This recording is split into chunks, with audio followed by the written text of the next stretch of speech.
Queria dizer sobre a oferta do Evangelho a todos no calvinismo. Em primeiro lugar, eu diria que a oferta do Evangelho a todos no calvinismo nunca foi, não é e nem jamais será séria em termos lógicos. E vou deixar bem claro porque Calvino já deixou, né? Por que eu digo isso? Porque Deus, que não deseja salvar a todos, segundo o calvinismo, ele nunca desejou, ao oferecer aos réprobos, aos rejeitados desde a eternidade passada, um evangelho que jamais poderá ser aceito por eles, visto que esse chamado externo do Evangelho, ele é desacompanhado do chamado interno e eficaz do Espírito Santo, ele está oferecendo, na verdade, um chamado ilusório ao arrependimento, enganando os não eleitos sobre a sua eficácia. Portanto, a oferta do Evangelho a todos no calvinismo não é uma oferta séria, me perdoe, mas ela não é. Deus ele chama a todos, mas não dá essa graça irresistível a todos. Então nem todos podem ser salvos. Então em que sentido ela é séria? Ela não é séria. Em segundo lugar, a oferta do Evangelho a todos no calvinismo não é coerente, porque ela soa como uma oferta de um placebo. Ou seja, de um remédio falso, que um médico dá para um doente em estado terminal, por exemplo, num câncer. O médico administra ao paciente um remédio que não pode curá-lo, e assim que o doente morre, o médico ainda culpa o paciente pela sua morte.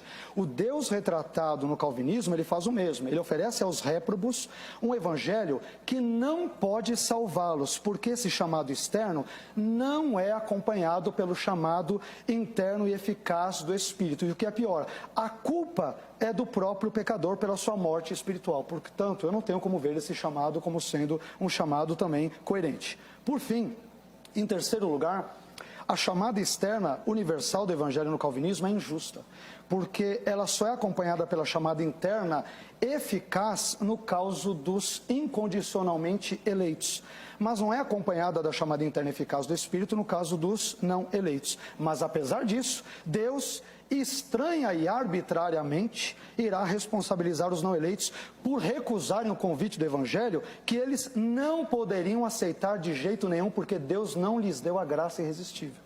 Então, a oferta do Evangelho a todos no calvinismo é absolutamente injusta.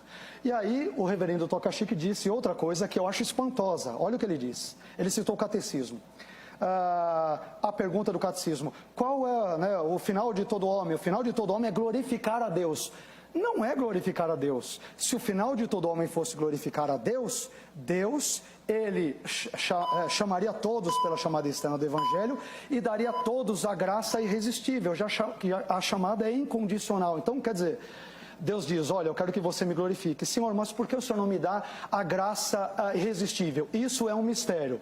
Eu estou te chamando pelo Evangelho, você não pode ouvi-lo, como nós citamos agora Mateus, mas a culpa será sua e você irá para o inferno. Não faz sentido dizer que Deus, o fim de todo homem é glorificar a Deus. No calvinismo não faz o menor sentido. Me perdoe a sinceridade, tá?